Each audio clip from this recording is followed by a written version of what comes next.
It's been a year since we did one of these. Really? Yeah. You look a lot older, so. Well, I am a lot older. Yeah, for sure. And you're almost off the camera, which is great because I don't want everybody to like run screaming from their TV or phone when they see this. So. Yeah, no, I mean, I wonder who I got it from. Okay, smartass. Yeah. Paintball and pajamas. Connor and I ask questions. One question to each other. Yeah. Situation. Blah, blah. Connor's got one ready. You think we'd have questions since it's been a year, but no. So I thought of one. Connor's, when we were having dinner tonight, Connor looked at me. See his eyes right there? Kind of crazy when he looked at me. Turn your eyes and look straight forward at the same time. Can you do that for me? See, this is why you should have Chameleon as children. You gave me a really strange look, the way it looked there. No, but he said he had something good for me, so that's cool. That's cool. Maybe I'm building up too much. I got a question for you, Connor. Yeah. It's no secret that you're not a fan of MagFed. Look into the camera. Engage the viewer. No, I'm listening. I'm listening. When I see myself, I can't listen, but I'm listening. Okay, it's because you're caught by the beauty. You are forced to play MagFed. No matter what the situation is, what's your setup? For a guy that doesn't like MagFed, are you going to run a vest? You're going to wear a belt? You're not, and don't say box mag as a cop-out. What are you going to do? You're going to carry a lot of mags, small mags, extended. You're going to double pistol.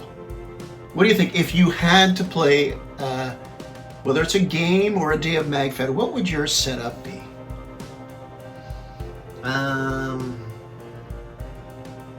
No mag pouch, no vest, one mag in the marker, one mag in my hand. Simple as that. Just go 2 mags. Bold. For the game. You don't even want a battle belt with a couple extra? Yeah. Nope. Not even 2 double mags at least? I mean, I think that's all right. Like for just a normal game. I run 5. I run 5 on a normal game. Yeah, but you also shoot like a maniac for being mag-fed, I feel. Because I hear stuff from other people where they're only using like maybe 2 or 3, so it could work. I mean, I'd have to change my playstyle a lot, but I don't know. I don't like the restriction of wearing a vest and having to carry so much. So even with a belt, I don't like getting up and down and feeling it like, you know, around my waist. So 2 doubles, you could run around and kind of do it that way. Yeah, I mean, maybe I could do a double the start, then after have a single, so it's 3 totals, but I think just 2 mags is even good enough for me. By the way, the people that only shoot 2 or 3 shots in an entire game, there's a word for that. Losers. Okay. 2 or 3 shots or 2 or 3 mags? You said, I thought you meant shots. I said mags, or I think. There's a word for them, not losers. Not That's losers. usually me in a game.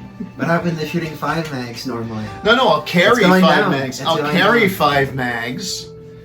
And So why carry 5 if you only need 2? I don't No, I don't always need 2. If I say I'm shooting 2 or 3, you never know when you're going to have a break. You never know, well, oh boy, I'm under fire on this side, or I have to draw fire. What if we're trying to get to, we're on market, we're trying to get to Stonehenge, I'm trying to run you cover. I've already used 2 mags, going to use my 3rd mag just to give you cover fire. No, I figure I got an extra mag, I can blow that, 19 shots out of there. Okay, but why do you need cover fire though? Why do you need to give cover fire if you're mag fed? It's not your job. Because it's about winning the game and the objective. No, I mean it absolutely is, but it's like, you know, I don't think it's necessarily your... Okay, this is why we do these once a year now. No, I mean it's the same thing with other people too. It's like, you know, there's other people. It's like, you know, when you're in World War II, with the U.S. soldiers, right? There's the people with the Brownings and the Garens. So you don't have the Garens giving suppressive fire. You have the Brownings that's laying in. So the LMGs versus the rifle. So it's the same logic here, and you know, you see it in war movies even too. Okay. So What it You sounds think like that way. with You giving think that way. suppressive fire, I think you need yourself a speedball marker. I think you need to change it. Never. I'll do that when you get an EMF or whatever the hell they're called. I see. I could have asked you what marker would you use. You'd be comfortable with your TMC, I guess. Yeah. Okay. So, do you have a question for me, sir? Yeah. So I already know the answer to this question. Oh, good. It's going to be a short video then. Well, that's why I'm going to ask a question, then ask a question to the question.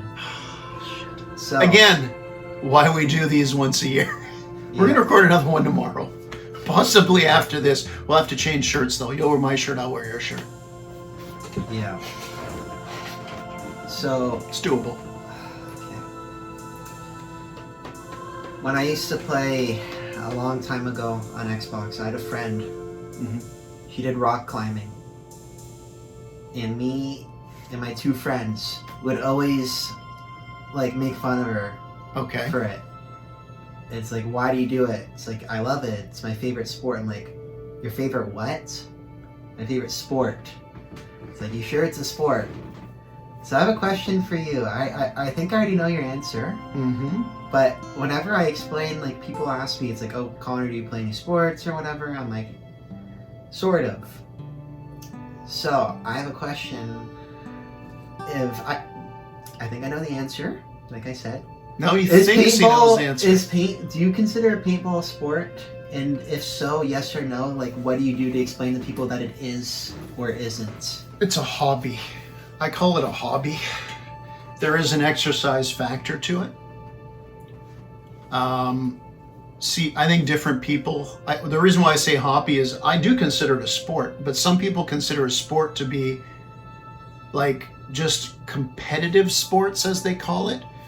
But there's a winner and a loser in every paintball game. So I think there's competition there. There is professional paintball, although there's different styles of it. For what we play, I call it more of a hobby. But there is an exercise regime to it. I mean, you're better off going to the gym if you want to get big time exercise. But there's nothing wrong with going outside and playing for 3-4 hours. A lot of standing around those 3-4 hours. But it's good to get your out. So that's why I call it hobby. And part of that, by the way, part of the exercise is just the mental exercise, whether you're shutting out the outside world or getting there and just shooting your friends. For sure. So those are both questions to follow up on it. Would you? What do you think about that comment? Do you consider it more a hobby or a sport or both, or does it depend on your definition of what a sport is? Yeah, no, I mean, I feel like a sport, it's you know, by what you see in mainstream, like online and stuff, a sport is when two teams compete against each other. But then you see stuff that is like so talented, like that has to be a sport. Where it's like you see somebody like doing Competitive slapping? okay, maybe I don't know, but like you see archery like that. I guess Yeah. you're competing against somebody, but at a time it's one person. Like you see that at the Olympics and other things. Like golf. Golf is also those one person. How are you at one? How do you think you'd be in golf? You yourself personally? Do you think it's too much pressure on yourself? Because I get the idea sometimes you're very good working with other people, but if those people aren't responsive, it can irk you a bit. So the idea of you going out and golfing, how do you think you'd handle that? And we all have bad days. Hey, I've thrown a club. It's been a long time, but Yeah, how do you personally think you'd handle that? be horrible. You think you might? Yeah. I appreciate your honesty. I need, no matter the sport or hobby, like paintball, right? I need teammates to blame. Oh. No, I mean, I always take accountability, but it's just, I don't like the pressure of like, if I Yeah. mess up, if I do bad, it's over. I don't like having that. Compared to any other activity, like if I mess up, there's still a chance. There's my team, and if they mess up, there's a chance we can still pull through. I can help, like pick up. So. I guess it can get frustrating if you're a more talented player comparing you to me, which is probably everybody's pretty talented compared to me, but you don't like it when you have one of those days where you're constantly the last guy trying to clean it up from your team. Is that what kind of irks you? if I ever had one of those days, I would probably be happy that, hey, I stuck around this long. Yeah, I mean, it's like a little... It doesn't even have to be just that way, too. It can be in different ways of, like, it... Whatever, I mean, irks me a little bit, but... I take the mentality, like, when I'm the last one left, and there's 2 or 3 guys creeping in, is... I always think different. First of all, I always tell myself, I can just call out and say I'm out of shots or something. Yeah. But sometimes I do. It's like, okay, forget it. It's a lost cause. And sometimes I would just think, let's make them wait. Let's make them stretch it out a bit. But if I had to do that 3 or 4 games in a row, I might get a little irked. Yeah. No, I mean, it all depends too. Because, like, for me, if I'm like the last person, of how I like to generally be in front, like if I'm the last, I feel like there's some sort of problem, like on my part, where it's like we'll play village and I might run up, but then I get into a corner where there's like nothing, and if I'm the last person, it's like, oh, I did something wrong. Because technically I should be like one of the first to die on my team if I play. That makes sense. So it's I never really get like high risk, high reward. You're that type of player. I mean, yeah, I guess so, but I don't really get ever upset. It's more like the opposite, where, yeah, it's a complete reverse. Where if I run up, and what really frustrates me is if I run up and I see like absolutely none of my team, like even like halfway. Especially when you've told them pre-game, run up, I'm running up with me. Yeah. Who's running up? You're running up? Yeah. That grinds my gears. I think we've had more than one question each. We should do these more than once a year. Yeah, well, I mean, maybe 1.5 a year. Okay. So then we'll have 3 videos every 2 years. I've got another question because we're breaking the rules.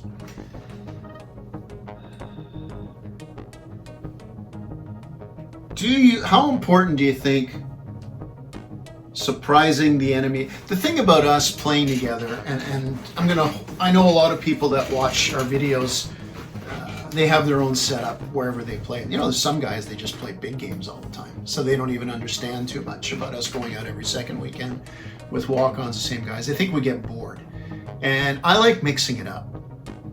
So I want you to tell me something about me, and I'll tell you something about you. Like, I'd say, playing against Connor, knowing how he is, you know, what would surprise me if you did? I would always be surprised. I would be most surprised for you.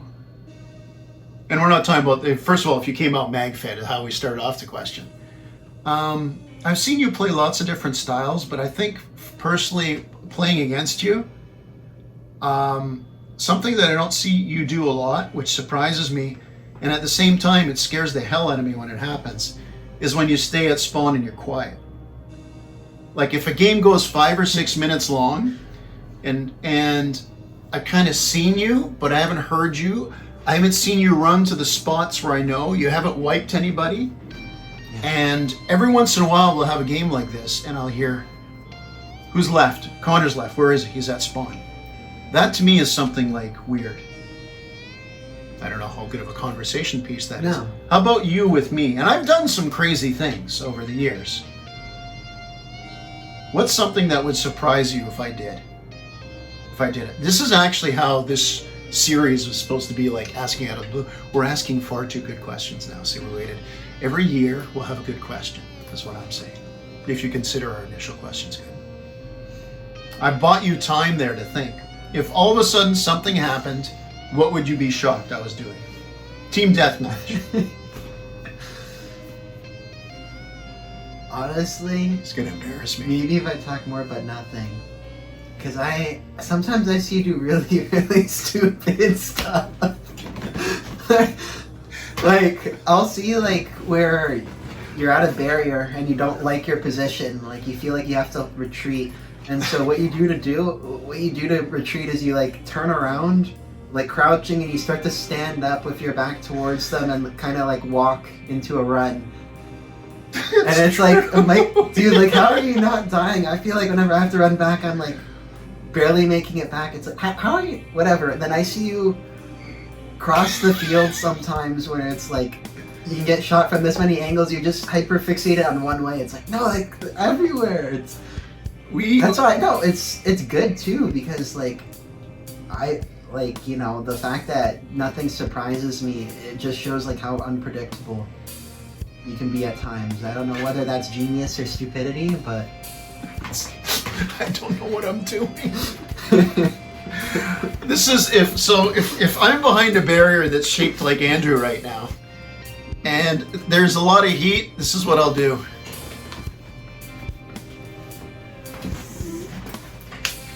And I'll kind of hobble over. yeah, It's true. And then when I get hit, I'm so freaking insulted. yeah.